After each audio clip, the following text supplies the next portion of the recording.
Hey everybody, welcome back to another episode of the Evolve Wellness Experience. I'm Dr. Bill Jensen again, and today we have an amazing guest. He's a mentor of mine. I've known him for almost 20 years now, and he's going to be diving deep into a topic that we all could hear and listen to and implement into our lives dealing with this COVID pandemic right now.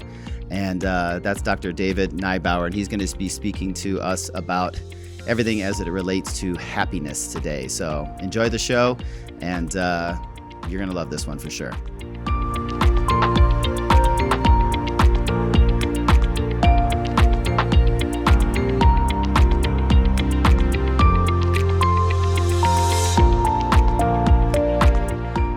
Okay, well, welcome, Dr. Dave Neubauer. How you doing today? Wonderful. Thanks for having me here. Absolutely. As an introduction to give you a little bit of a history, the background over the last 20 years, like literally, I would actually tell you this is the third, maybe third or fourth time I've actually ever really even spoken to you, even though our relationship goes back almost 20 years now. As I started as a fledgling little chiropractor, I joined a company down in the Fort Lauderdale area, and one of their things that they would do with all new chiropractors that came on board is they would send them to the infamous boot camp. And so I was from, Minnesota. I grew up there, I spent a better part of my life there, over 13, 14 years, and yet I had never heard of a place called Bird Island, Minnesota. And I'm from like a rural town, the most southern suburb of Minneapolis, where basically it turns into cornfields, and then the next stop would be the border of Iowa. So we flew into to Minneapolis, and we got picked up, and then we got shuttled out to this little tiny rural community west of Minneapolis in the middle of nowhere. I don't even know how many people live in Bird Island, Minnesota. 1,300. 1,300. All right. Still better than my girlfriend. She grew up in a town of 500 in Iowa or in Ohio. So, but still, tiny little town. And we roll up, and it's I don't even know how many physicians were there at the time. It seemed like maybe there were like 10 of us or something like that. 10 to 12 typically we would take for a week. Yeah, just so a tiny little group. And we spent, I believe, like 2.5, 3 days out there, and we're all in bunk beds, like we're in the cabin, up in the North Woods, and so we're bunking up. We're waking up super early in the morning, and we're going downstairs, and we're having the most amazing breakfasts and lunches and dinners you could possibly imagine, just unreal. And then just diving into, everything it takes in order to be like a great physician, like from first day procedures, second day procedures, marketing, how to run a business. I mean, that book, it was comprehensive, but one of the things that really sticks out to me and where I developed a resonance with you was your ability to speak. Like you did a couple different talks, that you would either do in the practice or you might do at a major corporation for work, back safety, injury prevention. And that, like I told you the second time I met you, like 18 years later, was a huge influence, because I've used that lecture at different businesses like many times and helped so many people as a result of that. But I left that a better person and a better doctor for sure. And then I didn't speak to you. I was doing my life, growing a business and a practice, working for the people I was working. Then, 2008, I opened up my own business. And then 18 years later, about 2 years ago, I'm going to a conference and down in Fort Lauderdale. And we get down there and we get the itinerary of the different times and what was going to be going on at the different classes or presentations that were going to be happening. And I see your name on there. And I'm like, oh my God, Dr. Dave Neubauer. This is awesome. I can't wait to see what's he going to talk about. And then I look down and I see happiness. And I'm like, happiness. All right. Well, I suppose I consider myself a pretty happy person, so I may not get a lot out of it, but he's a great speaker, and I really enjoyed his talks last time, but it'll be good to see him. So I was like, happiness. He'll probably talk about, be happy and have a positive attitude and never give up and, all those things. And on. And then next thing you know, he gets into happiness. And like by the end of that 30 minutes or however long it lasted, I was like, wow, this is impressive. This is I first of all, I didn't know they did research on happiness. Second of all, with all the different things you got into were just so awesome. And I've now, like before the show we talked about it, I've implemented definitely a lot of the steps that are in there. And I can honestly say, as we get into that today and some of the steps you can take to be happier, it's changed my life. It's made me a better person, a better doctor. I think my business has improved as a result of it. My stress levels have went down as a result of it. My sleep patterns have improved as a result of it. And so, this stuff is vital. And especially right now, like I said, this is the message that everybody needs to really be hearing. So Dr. Dave, thank you so much for joining us today. It's my pleasure, man. That was a heck of a summary. It was way back 2 decades. Yeah. So, I mean, so talk to us a little bit about, like, obviously you're a chiropractic physician, you had a super successful practice up in Minnesota. Like, how did you kind of get into the journey of happiness, the research of happiness, and started to, travel and lecture on the topic? Thanks for asking. It goes back to, you experienced this a couple of decades ago, is whenever I would give a presentation, whether it was on technique or doctor-patient communication or nutrition or the physiology of healing, I would always try to find snippets in my PowerPoint presentations, whether it was a quote, a picture, or a short video, that would be positive, motivational, and uplifting. Mm-hmm. And it just because it kept me on the tip of my toes and excited to share. And at the same time, it recaptured some people that might have started to doze off a bit. And I was asked to speak about a decade ago for a large group, an organization, where once a year they get together with something called Super Camp. And there might be anywhere from 700 to 1,000 doctors and their teams at this conference. And I had spoken to it a number of times, and they asked me to speak again. And so I was looking for those snippets, those videos or pictures or sayings, and I found one. It was a TED Talk. It was by Dr. Shawn Achor, and the title of it was The Happiness Advantage. And I started watching that video a little less than 10 years ago. I watched it. It's 12 minutes long. Everybody should watch it. But I watched it once, then I watched it a second time, then I watched it a third time. And then I started keeping notes because he talked so fast, I couldn't keep up. So I started keeping notes so that I could put into application the lessons he was teaching. Mm. And the whole idea that I'm doing this way back almost 10 years ago was hoping that someday I would be able to share this lesson to the masses. And so after I shared that short little video during that conference, the next year they asked me to speak again. They asked me what I wanted to talk about. I said, I want to talk about happiness. There was a pause. On the phone. Yeah, no doubt, right? and then I said, and I want to title it, Happiness, an Essential Path for Healthy Healers. I'll say that again, happiness, because it is an essential path for healthy healers. Mm-hmm. I don't know that there's any more important topic that we could be sharing with doctors or healthcare practitioners or those in the healing profession right now than to work on themselves to build a better them, because practices follow people, patients follow people. And how would you like to be visiting a doctor who is so caught up in all the negativity, all the fear, all of the challenges that we are facing this day and age, and know that they are negative, stressed, and up to here with challenges, versus those who are keeping them in perspective and have a strong rooted foundation of health. It starts with being happy. And so they agreed. I did the talk. And since then, I've been doing the talk around the country and different parts of the world. And like you said, a couple of years ago, I got to share it with you and about 100 doctors down in Florida. And it was a blast.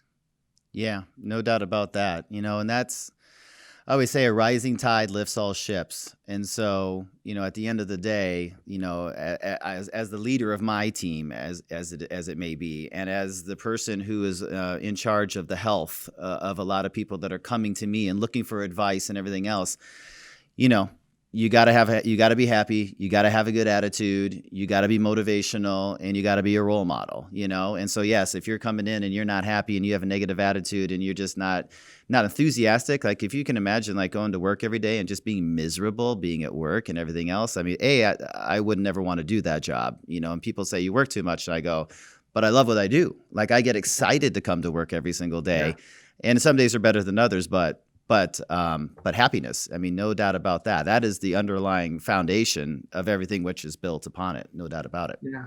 Mm-hmm. So I remember like when you got kicked off and you had some technical difficulties. You were going to start out with a video in the beginning of your lecture that particular day, which didn't really turn out. And, we were having some technical difficulties here too with our podcast. But I remember specifically you said, the goal for everybody in happiness is they want to have happiness plus one. Yeah. And I was like, okay, all right, I'm happy, but what does plus one mean? So what exactly is happiness plus one mean? That's a great question. Well, so first of all, I kind of would respond to that question with a question. And I'm not asking you, Dr. Bill, to give me your answer, but I am asking you to get it in your head and hope that the listeners to your podcast would put a number in their head, because the question I would ask is, if you were going to rate your level of happiness in life on a scale from 0 to 10, how would you rate it? I'm going to just ask that question again. If you're going to rate the level of happiness in your life on a scale from 0 to 10, how would you rate it? And it's important for people to know that. I know that everybody has a different definition. There's different types of happiness and there's different depths of happiness, but pretty much everybody at any given time in moment, everybody has their own definition. So if they would rate it, what number would they put on it? So that would be the first step, 3 steps in this exercise. First step is come up with a number. And it's your number. It's nobody else's number. They have surveys. They have surveys, scientific surveys that doctors share. This happens to be one that I use during our workshops that says, consider your level of happiness. And on that scale, 0 to 10, 0 would be extremely unhappy, utterly depressed, completely down. 10 would be extremely happy, feeling ecstatic, joyous, fantastic. And then there's everything in between. 5 is neutral. It says not particularly happy or unhappy. 6, slightly happy, just a bit above normal. 7, mildly happy, feeling very good and somewhat cheerful. So that is a document, a form, a survey that was given out to thousands of Americans. Not that you have to fill this up, but I would ask you to come up with a number. The next question after how would you rate your level of happiness is, why'd you give yourself a blank? If you rated your happiness at a 7, why'd you give yourself a 7? Or why'd you give yourself a 5? Or why'd you give yourself a 3? Or why'd you give yourself an 8? To have the courage to take action and answer that question and write a list of the reasons why you're at that level. Because just sitting down to think about how your life has earned that rating that you gave it is an exercise that has a potential to raise your happiness level +1. Mm-hmm. Most people, by far, are not willing to go through that exercise of that work. And then the third step to this exercise, happiness +1, would be to ask you, so in your mind, without anybody else's knowledge, with anybody else's teacher or teaching or mentorship, what do you think would have to happen in order to raise your level of happiness +1? How would your happiness be +1? So there's, just from a understanding level, from the thousands of Americans that were surveyed, the average American rated their level of happiness, just so for those listening, a 6.92. 6.92. So that's somewhere between slightly happy, just a bit above normal, and mildly happy, feeling fairly good and somewhat cheerful. 6.92. I think we deserve more. I think life can be more. And I think there's ways to achieve it. I know there's ways to achieve it, but you have to be willing to go through the work. So yeah, that's where we came up with the +1. If you want me, Dr. Bill, to share the 3 subcategories of happiness, I never shared at the seminar you were at, but They might make it easier for people to rate themselves, and I'm happy to do that in quick form if you would like. No, absolutely. Yeah. Okay, Dive right into it. So Dr. Martin Seligman from the University of Pennsylvania, he's one of the pioneers in this thing called positive psychology. Positive psychology that over the last couple of decades has really taken off, even the last 10 years, just like a skyrocket, because it's such an important staple in our life, happiness. And he will subcategorize happiness into three levels. The first one, and I'm not saying, I am not in a position to judge, to say which ones are better and worse. I have my opinion, and you probably gather that just from how I share. Right. But the first subcategory is a level of happiness that you would rate with a pleasant life category. And a pleasant life category of happiness is one that really pursues the amount and levels of pleasure that you bring into your life. The goal is to have as many pleasurable experiences as you can. That's a pleasant life and level of happiness. Now, the drawback to that is this. When the seeking of pleasure is not met or enough, or when the well runs dry, you're stuck. Mm-hmm. A pleasant life level of happiness is very superficial. It's very carnal. It's very fleeting, but yet people still aspire to it. The second subcategory of happiness could be defined by Dr. Seligman as the good life. A good life is a life of engagement. And what that means is this. There are people who their number one focus is work, or their number one focus is parenting, or their number one focus is sports or art or hobbies or leisure. And they engage so heavily into it, everything else just blurs. They're so engaged in it. This is where the term flow comes from. Flow, which athletes will refer to as being in the zone, or musicians will refer to as being in the zone, and all time stops as they're so focused on what they're doing. That's the second subcategory of happiness, is the good life. It's a life of engagement. Now, the challenge with that level of happiness is other areas important to life will struggle. If you're so engaged with work, if you're so in love with work, you might have a very difficult home life, or relationship life with your family, your wife, or your kids, mm-hmm. or friends. But yet, those people are happy. And the third subcategory, Dr. Bill, of happiness would be the meaningful life. The meaningful life, by definition, would be knowing what your highest strengths in life are, knowing what your signal strengths in life are, and then using those strengths moment to moment in the service of something bigger than who you are. Now, those are the three categories of happiness. And again, whichever one you aspire to is where you are at in your level of happiness in life. And there's nobody has a right to judge that except for you. And you have to ask yourself the quality question: am I good here? Or do I want to be +1? Is there something better? And I believe that we deserve to live a life of abundance. I believe in that life of abundance. We have the ability to spread good cheer, to spread good happiness, to spread good love, to spread more success. Mm-hmm. So it's a worthwhile journey. It takes a lot of courage. It takes a lot of strength. It takes discipline. It takes sacrifice to give up time. You're not watching TV because you're answering questions that are important for the life you want to build. Yeah.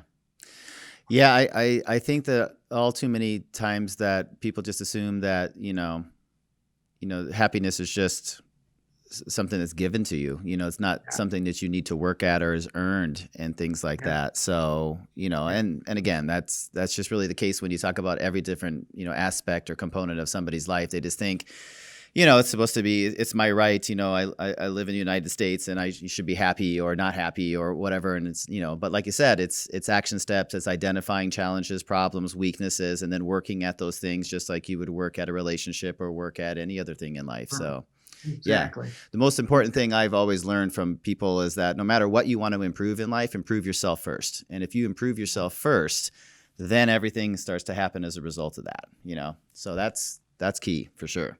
There is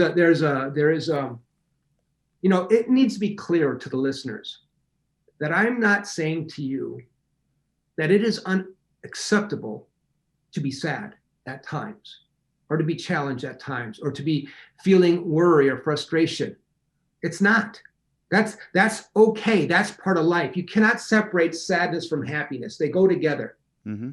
It's just that the percent of time you find yourself on any given state on that paradigm of happiness and sadness, the percent of time you find yourself in either state defines the very life that you're living. Then you have a choice to make it better. But you're right, it is your choice. And so one of my favorite sayings of all time, and I got this when my wife and I were attending a marriage counselor. We needed some counseling at different times of our life. I swear to God, still to this day, almost 40 years of marriage, that there are times she's still trying to figure out where she can hide my body that nobody would ever find me. But in Bird Island, Minnesota, it could be yeah, anywhere. There's a lot of lakes and a lot of rocks.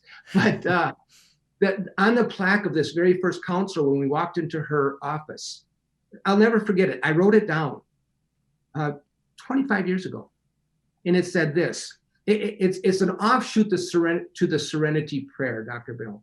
The Serenity Prayer that uses basic power words, empowerment words of peace and serenity, strength and courage and wisdom. And in this Serenity Prayer for personal growth and development, that I would encourage everybody, especially at this day and age, with all the decisions that are being made for us, I would encourage them to use this as their mantra. And it sounds like a prayer. I'll say it as a prayer. It goes like this: Lord, grant me the peace and serenity to accept those people I cannot change, the strength and courage to change the one that I can, and the wisdom to know that one is me.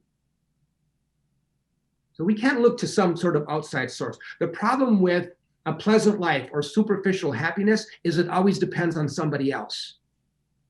Happiness is not an outside-in phenomenon. It's an inside-out phenomenon, just like the healing with the very discipline in healthcare that we use when we treat our patients. And so if people realize that it starts with you and take on that accountability and responsibility, now they have a good chance to get to +1. Right. Inner directed, not outer directed. That definitely is the way, for sure.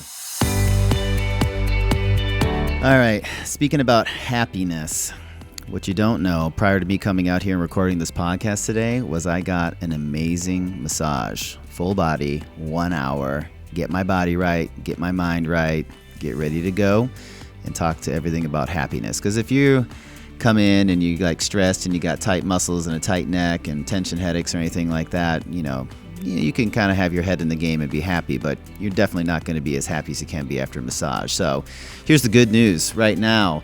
At the US 1 location for Premier Wellness Centers, we're going to be giving everybody that wants to call up and get in a $40 1 hour full body massage with one of our amazing massage therapists. We just brought on a couple new ones, and I had massaged by one of them today again.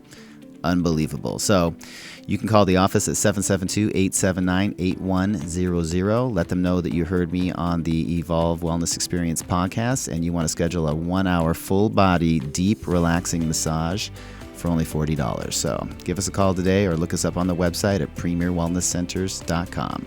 Enjoy that massage.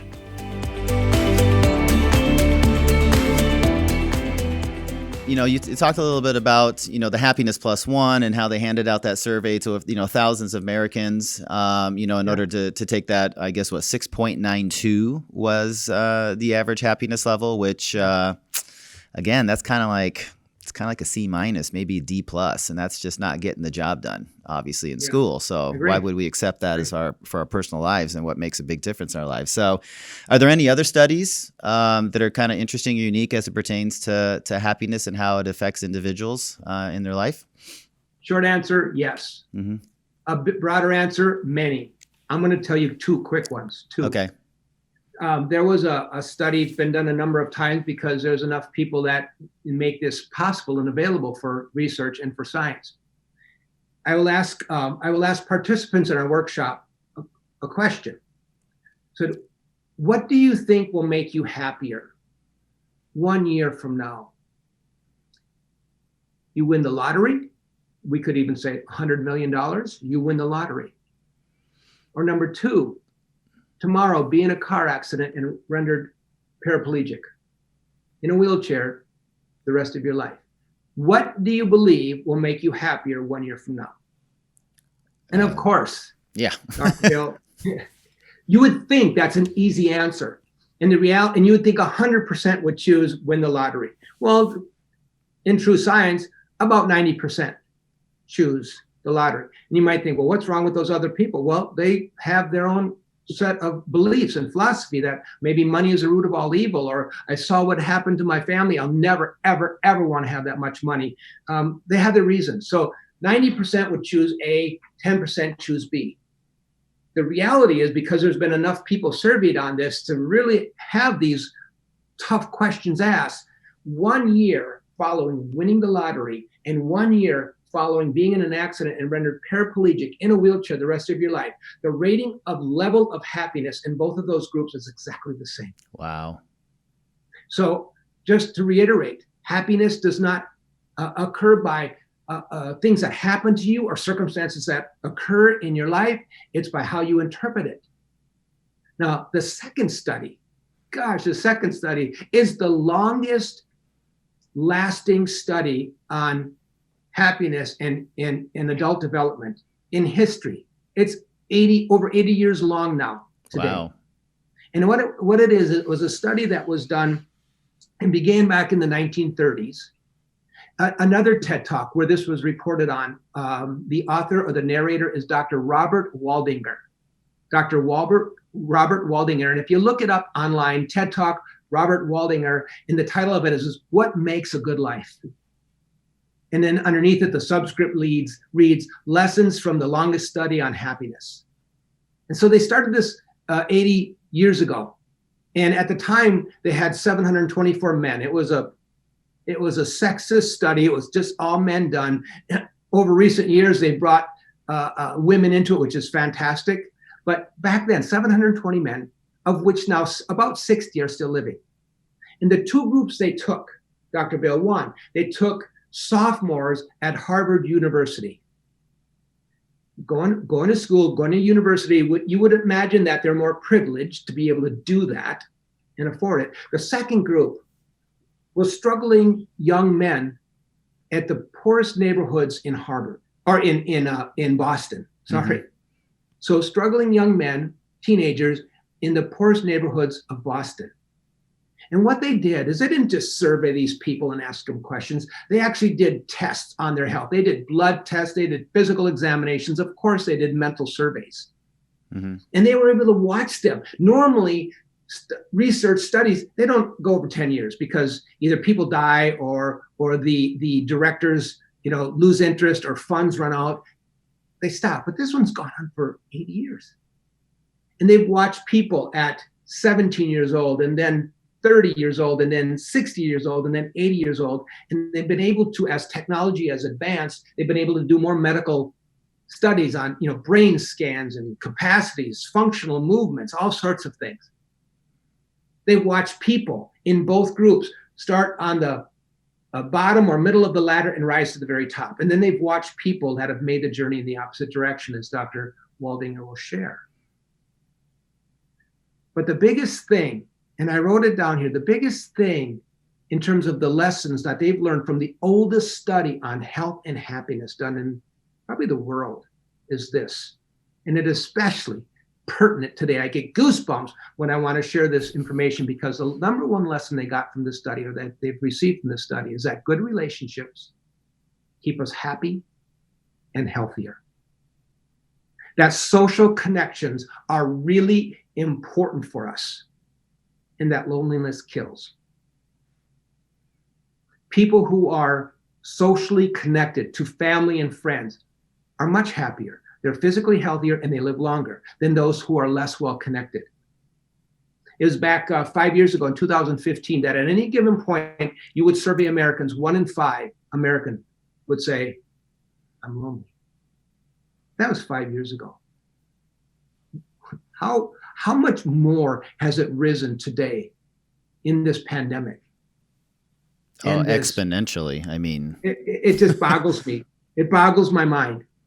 So the lesson from just this one study is that the number one predictor of your health and level of happiness is the quality of your relationships. And so that's why how we communicate to others and how we communicate to ourselves in reference to our friends and family relationships is so important to make them quality conversations. Yeah, man. I mean, that definitely hits home because, again, I mean, we're in the middle of a pandemic, and what's the answer? Quarantine, lockdown, stay away from social gatherings.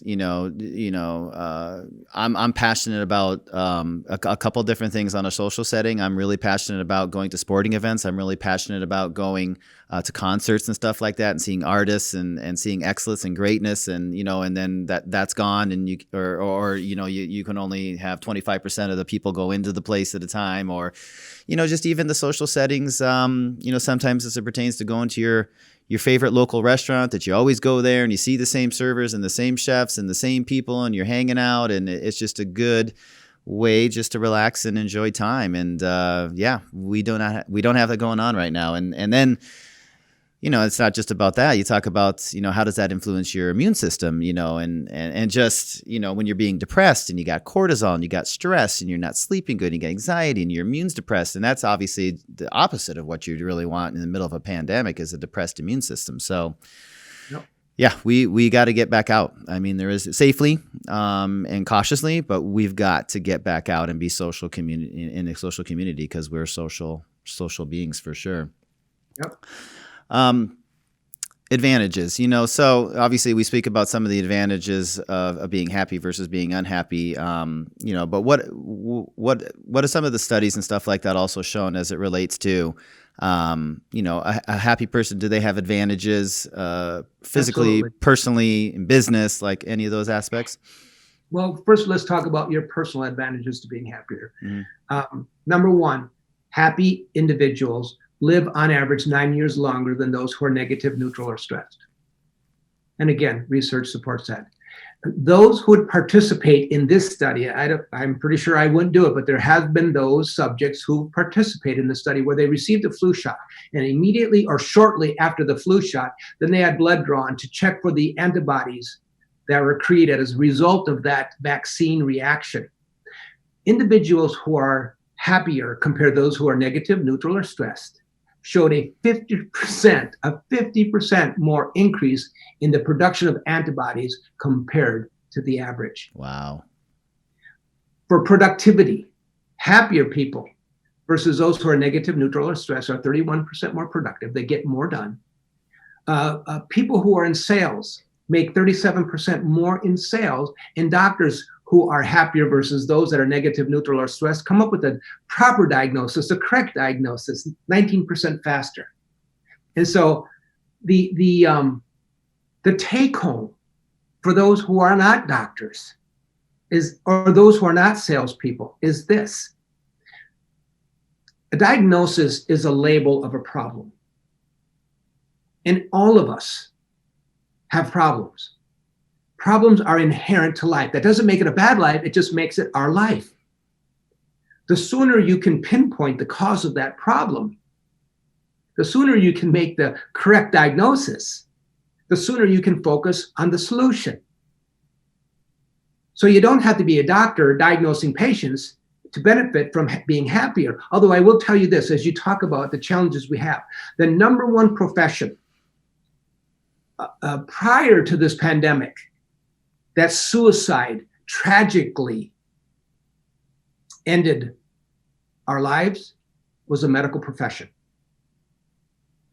The medical profession, including medical students, medical doctors, have twice the suicide rate as anybody else that are surveyed.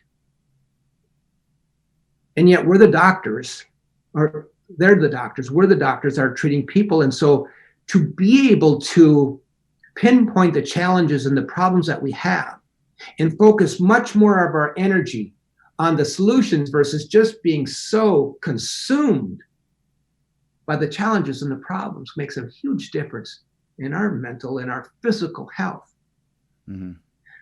For those people who are not salespeople, and I say, well, those who are happier compared to those who are negative, neutral, or stressed in life come up with 37% more sales. You might say, well, I'm not a salesperson. Well, I would challenge you this. All of us are in sales. All of us are in sales. Oh, no doubt. No doubt about it. You might be a mother with a daughter who is a teenager, needs to go to school. School is open for several states, and she's like, I do not want to go. I do not want to go to school. I do not want to wear a mask. I want to stay home. If because of who you are and what you've worked on to be a happier, healthier individual makes you 37% more likely to bring your point across to her way of thinking, to be that positive influencer, just think of the impact you can have on more lives. So we're all in sales. So there are advantages on a personal level to working on raising your level of happiness +1. Yeah, no doubt about it. What about business? Did they look into that as well? We have a fair amount of people, obviously, that probably own their own business or are in small businesses. And at the same time, I mean, we know the struggle that's in small businesses right now across the nation. I mean, there's no doubt about that. So, and obviously, so there's people that have worked like 30, 40 years to develop a great small little business and stuff like that. And to have it taken away from them and to imagine the sadness that occurs and loss that occurs with that, frustration. What would you tell them? I would tell them to understand this. I'll just share 3 studies for now, or 3 results of studies. Number 1, companies with happy employees or happier employees outperform competition by 20% versus those who are neutral or average. Companies who have unhappy employees underperform the competition on average by 14. There's a 34% difference between happy versus unhappy companies, and you have the ability as leaders to teach them how to raise their level of happiness. Because another study showed that this was on the Northeast coast, by the way, 36% of all employees surveyed said, I will give up $5,000 of my annual salary if I can be at a place at work that's happier versus those that are negative, neutral, or swift. Over a third of all people surveyed said, I'll leave this job to go work at a place I know I can be happier. Mm-hmm. And I'm not going to say that it's not my job to influence the level of happy employees, but if I'm already around positive people, I'm telling you, I have a better chance of emulating that same mental attitude. And then the last thing that should inspire employers is this: employees who report being more happy at work take 10 times fewer days sick than those who are unhappy. So that alone should inspire more employers to do what they can to inspire their employees to find ways to raise their level of happiness. Yeah. And, that's, the biggest compliment that I always get from the patients that come to my practice is, where do you find your employees? They generally look happy. They are positive. They it looks like they love what they do. And my response to that always is, it's not easy, actually. That just doesn't wow, I found a bunch of happy people that I put into my practice and they just happen to be doing a good job. It's the culture, it's the attitude.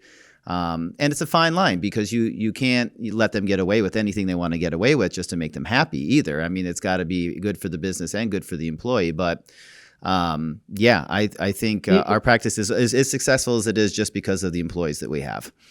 So imagine this. Imagine how hard it is to find and hire happy people and then teach them your trade so they're technically solid and competent, versus how hard is it to hire people who are technically solid and they already know the technique or they already know the trade, and your job is to teach them to be happy. I'd much, anytime, rather hire happy people and train them for skill than hire skilled people and train them to be happy. Yeah. So You've already experienced it. And Congratulations. appreciate. And yeah, believe me, I could have like the best technical like therapists and staff members and everything in the world. But if they're like, scratching each other's eyes out, punching each other in the face every single day, or, like, and and believe me, I mean, I make my business sound like it's like all roses. I mean, I've been in practice now, coming up 12 years now. And I've had those employees that you walked into their particular room in the office and it just, sucks the energy out of the room, eggshells, you got to walk around and, you have something you need them to do, but you're nervous to ask them to do it because they're going to snap at you. And that's poison. That's 100% poison in the practice, and that'll cripple you for sure. So happy. All right. We kind of got into this a little bit, but I'm sure, I remember when you were talking about it, they used to talk about the old school mantra, and they brought genetics into play, and how your genetics are your genetics. You don't really have much say on your genetics. You got heart disease, you're probably going to get heart disease. You got cancer in your family, you're probably going to get cancer. And, it is what it is. And as it pertains to happiness and circumstance versus choice versus genetics and what goes into it, kind of share with the listeners, a little bit more information about that and why it's 100% choice and it's not circumstance almost. Okay. Well, so scientifically, here's how, I've read some pie charts that share this information. They'll say like 10% of the things that happen to you in life, the circumstances that you experience, will influence your level of happiness. 40% of your happiness level is determined by your internal state of mind. 50% of your level of happiness is determined by genetics that you have no control over. And I would just like to say, well, I agree with some of that. I don't agree with all of that, because there's a wonderful author named Bruce Lipton who wrote a book, The Biology of Belief. And I just believe so strongly that we all have a certain genetic makeup. We have a certain genetic makeup. And the things that drive our physiology in our body are driven by probably less than 10% of all active genetics or genes in our body that are driven by our DNA. Mm-hmm. And that means some people say 98% of all genes in our body are junk genes, or they're just inactive. They're not doing anything. But what scientists know today, because of technology, is they know that your environment changes your genetic expression. And you can change your genetic expression. The environment is not just the things happening externally. The environment is also driven by the things that happen inside your brain, in your head.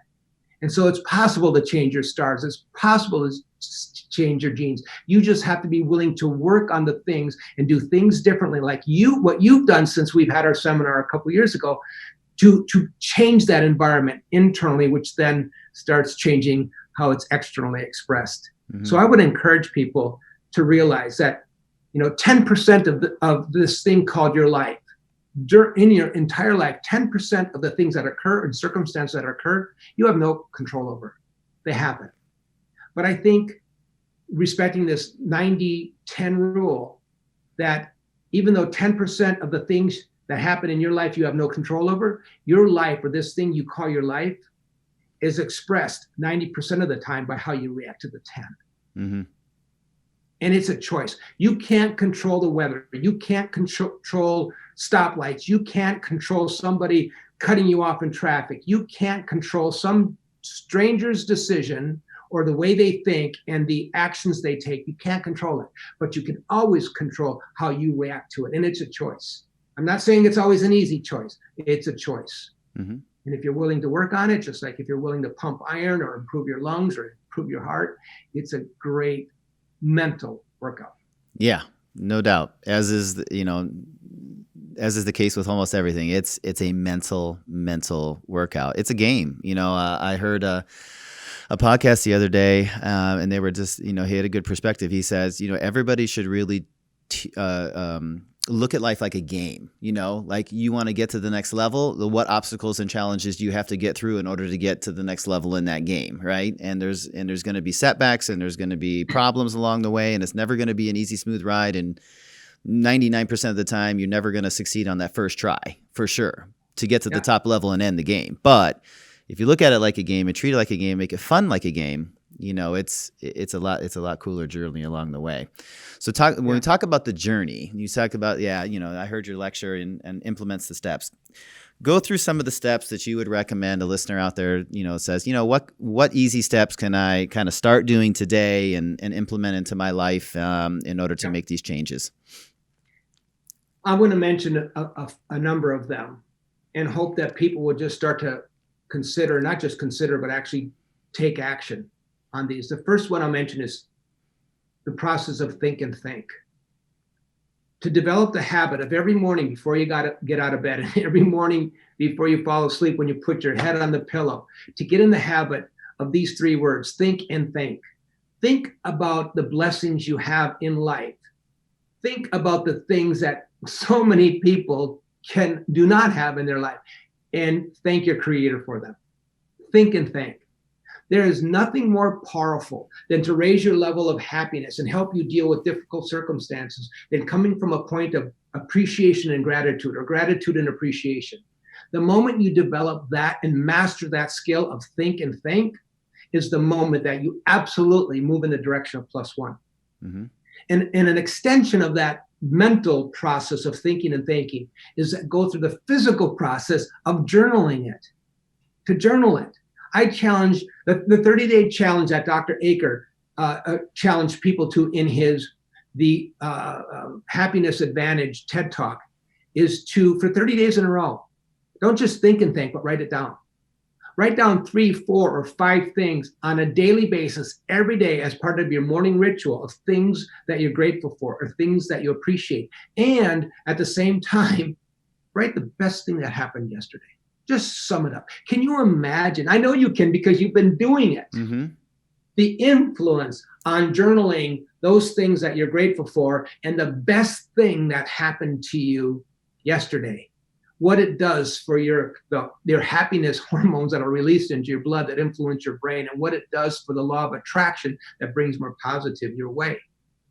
So the first one is think and think. The next one is journal it. The third one is perform random acts of kindness. And we call them random, but they're really calculated. They're random for the people receiving it. They're calculated for the person doing it. Random and calculated acts of kindness do this. They've done many studies to find out that when you do something nice for some people, say you take a moment and you write down a 200-word testimonial about why this person was so influential in your life and why you're so grateful for them. And they've never heard those words before, but you actually wrote them down. And then you call them up and you say, hey, can I take you out for lunch, or could I meet you? Because I'd love to share some thoughts that I've had as I think about the difference you've made in my life. And you read that to them. Out of nowhere, they get this call. Out of nowhere, you testimonialize the change that they had and made in your life. What they know about this is not only does that extreme act of kindness release dopamine and happy hormones in the receiver's life, but the giver, through studies, actually has even more intense release of those happy hormones. Wow. So yeah, you can call random acts of kindness kind of selfish, but really you're doing an act to make a difference in a person's life, and it's a win-win situation. Mm-hmm. The fourth thing I'm going to just mention real quick is exercise. Having a daily routine of exercise 3 to 4 days a week. Exercise releases dopamine in the body. When you release dopamine in the body, it raises your level of fulfillment or sense of fulfillment and happiness, because it's a happy hormone. But it also creates greater clarity in your brain. It improves your memory. It does so many things that are positive for your body to influence your level of happiness. And then just these really, one last thing. I'm not going to say the 3 that are on my list because I know, Dr. Bill, that we're going over time.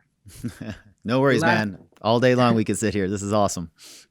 The last thing that I'll share, okay, then I'll finish them quick. Do it. Is there's a book, it's titled, Excuse Me, Your Life is Waiting. I read it 2.5 decades ago. Excuse Me, Your Life is Waiting by Lynn Grabhorn.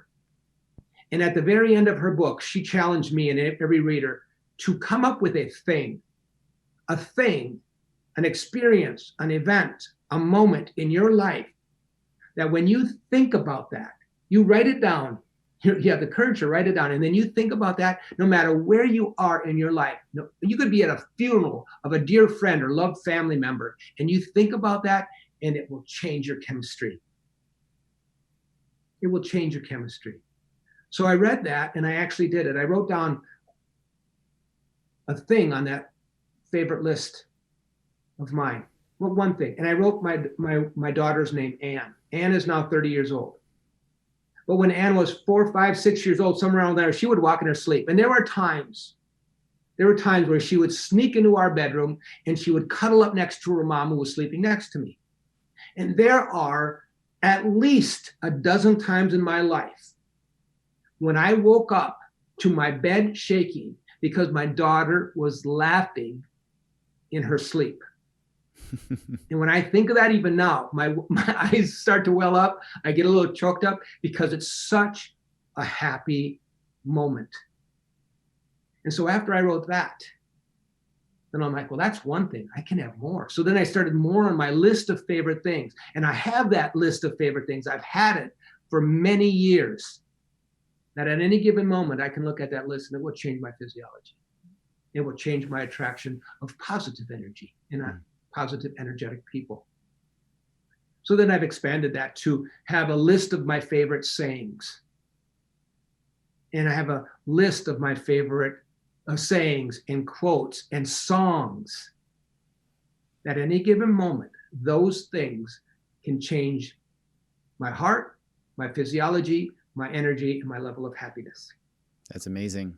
Yeah, it is curious how you can hear a song in some instances and it takes you back to a certain circumstance or something like that, and you remember, and you have that overwhelming sense that you're like right back there again, and there's certain things that have occurred to us in our lives, and it's always unique that you remember where you were that exact moment, that exact time during your life. And there's definitely certain times, and I do think about the same things too, like moments with friends, moments with family, things that I've experienced that were awesome. And when you're down and you're looking for that inspiration to keep pushing forward, even though you're tired and you're exhausted and you've been beaten down and you just kind of want to give up and go the other way, and then use that as inspiration to kind of keep pushing forward. That's Perfect.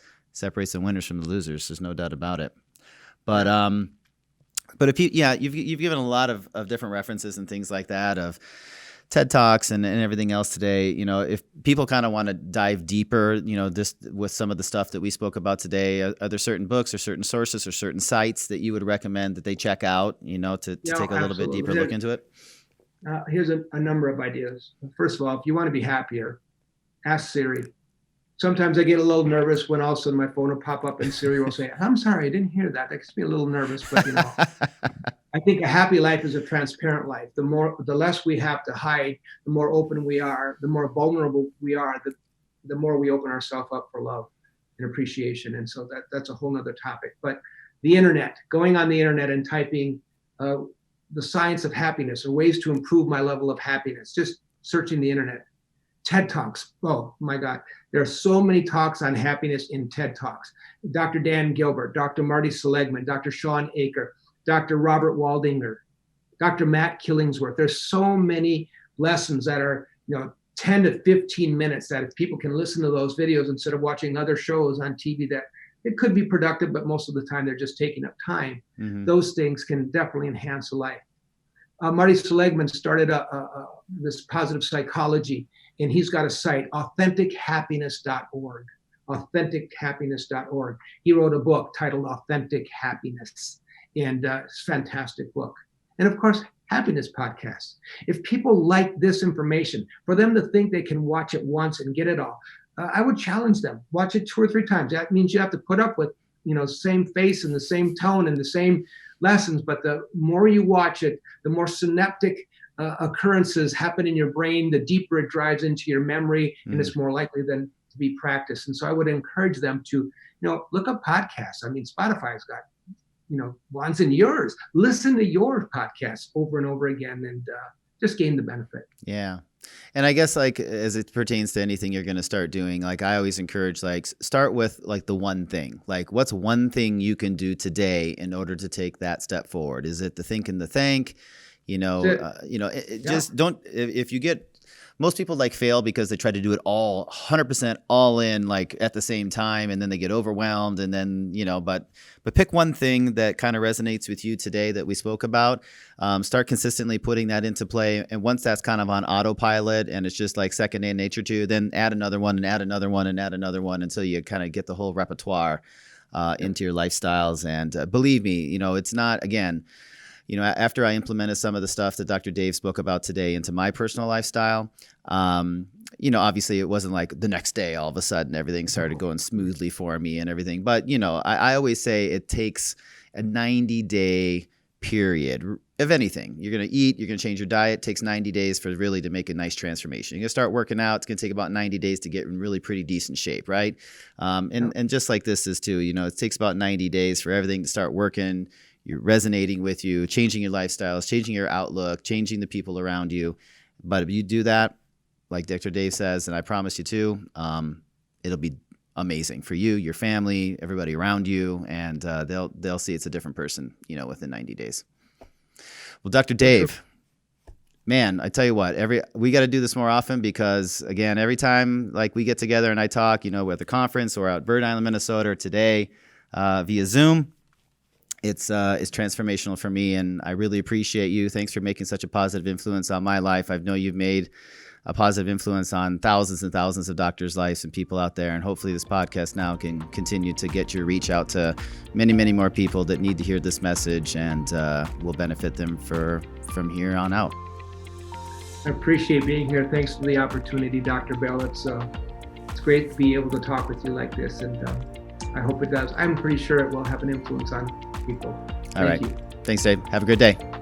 You too. Bye-bye.